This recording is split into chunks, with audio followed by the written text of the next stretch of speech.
जलने वाली फसलों या दिल्ली से भी ज़्यादा स्मॉग का लाहौर में असल ज़िम्मेदार कौन है? अगर आप जानना चाहते हैं तो हमारे साथ जुड़े रहिए। आपने अपनी गाड़ी की इमिशन इंस्पेक्शन कब करवाई थी? ये भी कोई चीज़ होती है? मैंने तो आज तक नहीं करवाई।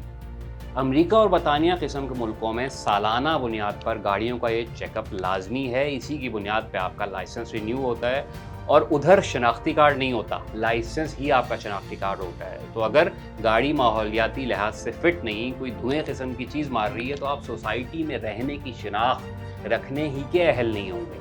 अभी दफ्तर में बॉस ने बताया कि लंदन में उनके एक दोस्त की पूरी फैमिली को शहरियत मिल गई, लेकिन लाइसेंस के मसाइल की वजह से ख़ानदान का सरबराह जो उनका दोस्त है उसे ताहाल शहरियत ही नहीं मिल सकी। इसी तरह अमेरिका में चंद बार वार्निंग और उसके बाद अस्सलाम वालेकुम, गाड़ी चलाने से आपको मुकम्मल फारिग खती मिल जाएगी। अरब अमारात में इतने भारी जुर्माने होते हैं कि गाड़ी की फिटनेस खुद देसियों को अनफिट रखती है। यकीन ना आए तो उधर किसी इंडियन या पाकिस्तानी से पूछ लें। मौजूदा स्मॉग में हुकूमत की जिम्मेदारी ये है कि बावजूद इंस्टीट्यूट ऑफ डेवलपमेंट इकनॉमिक्स की रिपोर्ट के, जिसके मुताबिक लाहौर की आलूदगी में 83% हिस्सा गाड़ियों और बसों का है, दाएं बाएं की बातें कर रही है, दिल्ली पे मुद्दा घुमा रही है, फसलें जलाने पे सख्ती कर रही है, लेकिन नंबर 1 के मुजरिम यानी हमारी गाड़ियों और मोटरसाइकिलों को काबू करने के लिए कोई ठोस काम अब तक नहीं कर पाई।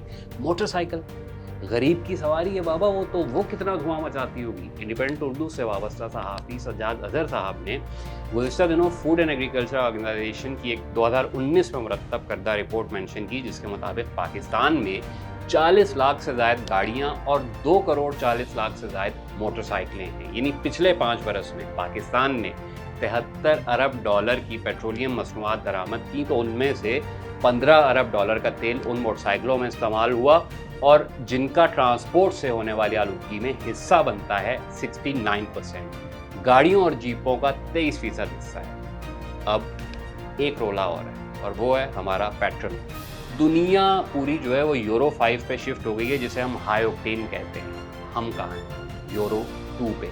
मतलब जो नॉर्मल पेट्रोल हम लोग डलवाते हैं, अगर हर गाड़ी हाई ऑक्टेन इस्तेमाल करे तो क्या होगा? रेगुलर पेट्रोल की निस्बत धुएं का जहरीलापन 60% कम हो जाएगा। और हाँ, कराची में तो लाहौर से ज़्यादा गाड़ियाँ होती हैं, ज़्यादा धुआं है, ज़्यादा आलूदगी है, तो वहाँ आखिर अब तक स्मॉग क्यों नहीं शुरू हुई? उसका सादा तरीन जवाब ये है कि स्मॉग मोहताज है अपने होने के लिए फॉग की।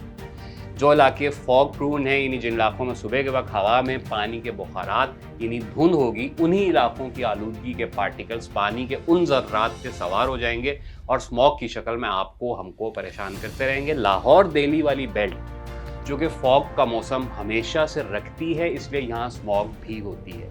कराची और मुंबई में चूँकि समंदर है, हवा चलती रहती है, धुंध का मंजर बन नहीं पाता, तो इसीलिए आलूदगी के ज़र्रों को सवारी कोई नहीं मिलती और वो दाएं बाएं हो जाते हैं। हल क्या है?